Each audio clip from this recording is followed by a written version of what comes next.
เราก็จะมารีวิวสัตว์เลี้ยงของเรานะครับตัวที่หนึ่งชิวาว่าของเร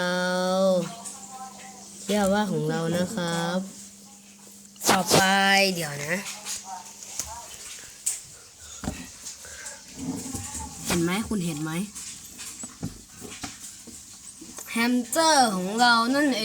งมันเพิ่งจะตื่นนอนในเวลาเขาบอกว่าแฮมสเตอร์จะนอนในเวลากลางวันและมันก็จะตื่นในเวลากลางคืนนะครับดูสิมันน่ารักแค่ไหน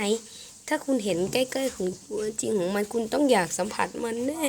คุณมันนิ่มนี่นี่ก็เป็นสัตว์เลี้ยงของเราอีกตัวนะครับสวัสดีครับตอนนี้เราอยู่ในช่องของอะไรครับสาระหลบไปครับตอนนี้ผมอยู่ในช่องสาระหลบไปแล้วเนี่ย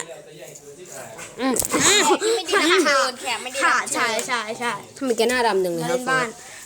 พอละโอเคไปครับเรากระจายต่อแล้วบายแต่ว่าในช่องผมจะมีการสอนทับดาวกระจายด้วยไปดูเลย